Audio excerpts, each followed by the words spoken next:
the Delusional Series, compiled according to the teachings of the Master.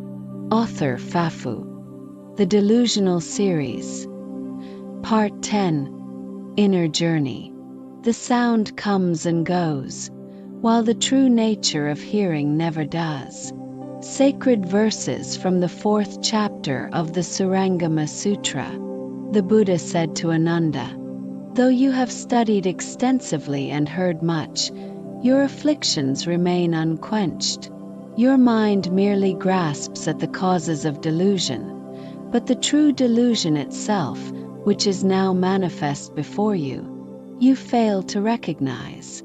Fearing that even your sincere heart may not yet be fully convinced, I shall now employ ordinary worldly examples to dispel your doubts."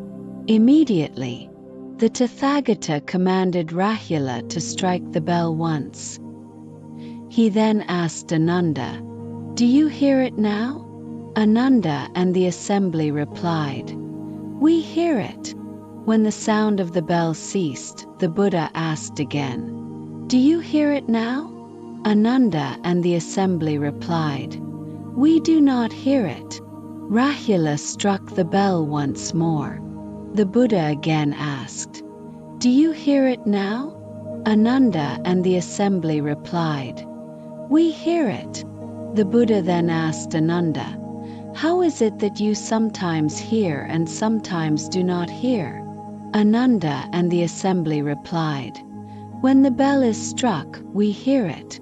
When the striking ceases and the sound fades away, then there is no hearing." The Tathagata then commanded Rahula to strike the bell again. He asked Ananda, "Do you hear a sound now?" Ananda and the assembly replied, "Yes, we do." After a short while, when the sound had ceased, the Buddha asked again, "Do you hear a sound now?" Ananda and the assembly replied, "No, we do not." After a while, Rahula struck the bell once more. The Buddha again asked, "Do you hear a sound now?" Ananda and the assembly replied, "Yes, we do." The Buddha asked Ananda, "How is it that you sometimes hear a sound and sometimes do not?" Ananda and the assembly replied, "When the bell is struck, there is a sound. When the striking ceases and the sound fades away, then there is no sound." The Buddha said to Ananda and the assembly, "How is it that you now contradict yourselves with your words?"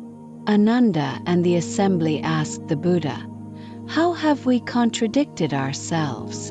The Buddha replied, "When I asked if you heard, you said you heard. When I asked if there was a sound, you said there was a sound. Your answers about hearing and sound are inconsistent. How is this not a contradiction?" Ananda, when the sound ceased and there was no longer any noise, you said you heard nothing.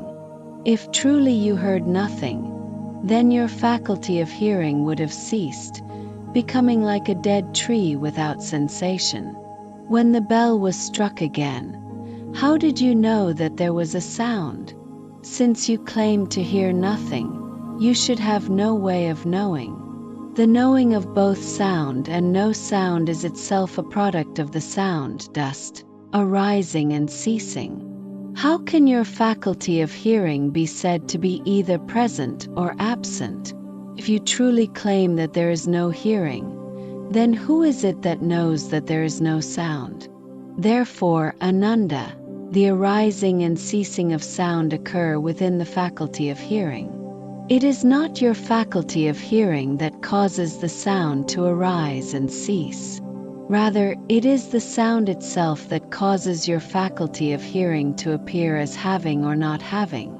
Since you are deluded, mistaking sound for hearing, it is no wonder that you are confused, taking what is permanent for what is impermanent.